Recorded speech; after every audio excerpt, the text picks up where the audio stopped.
Hello दोस्तों। Late night horror stories में आप सभी का स्वागत है।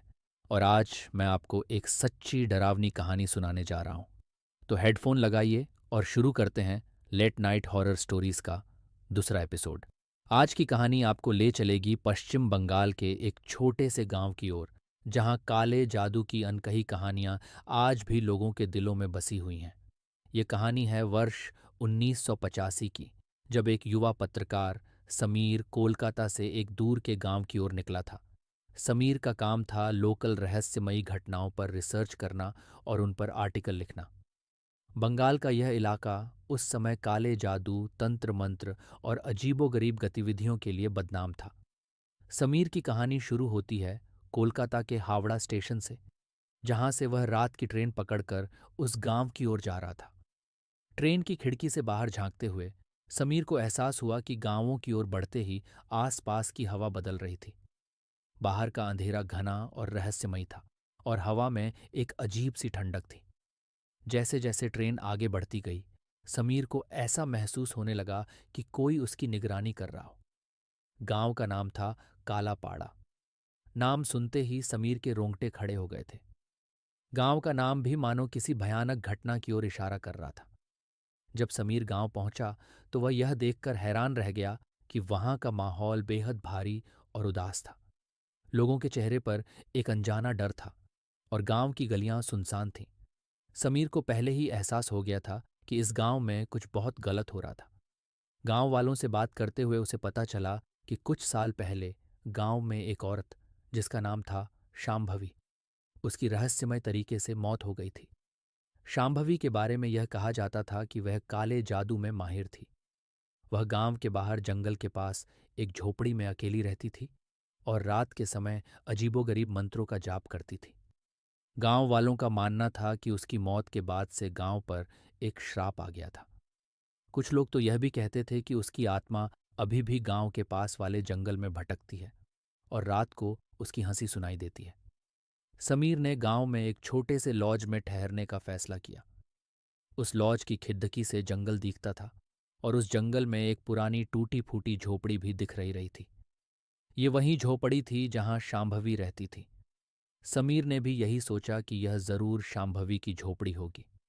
शाम होते ही गांव की हवा में एक अजीब सा सन्नाटा पसर गया था। समीर ने अपनी नोटबुक निकाली और गांव के बारे में जो कुछ सुना था उसे लिखने लगा। लेकिन लिखते लिखते उसे बार बार ऐसा लग रहा था कि कोई उसे देख रहा हो। वह बार बार खिड़की की ओर देखता, लेकिन बाहर अंधेरे के सिवा कुछ न था। रात के करीब 12 बजे समीर को अचानक झोपड़ी के पास से कुछ आवाजें सुनाई दीं। उसने तय किया कि वह बाहर जाकर देखेगा। समीर एक टॉर्च लेकर जंगल की ओर चल पड़ा। चारों तरफ घना अंधेरा था, और हवा में एक अजीब सी गंध फैली हुई थी। जंगल के अंदर जाने पर समीर को अजीब अजीब परछाइयां दिखने लगीं। उसे ऐसा लगा कि पेड़ों के बीच से कोई उसे देख रहा हो। जंगल के बीचों बीच पहुंचते ही समीर की टॉर्च अचानक बंद हो गई। घने अंधेरे में वह बिल्कुल अकेला महसूस करने लगा।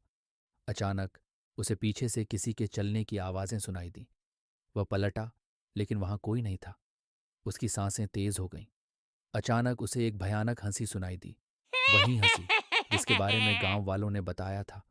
समीर को लगा कि वह पागल हो जाएगा। तभी उसने एक छाया देखी। वह छाया धीरे धीरे उसकी ओर बढ़ रही थी।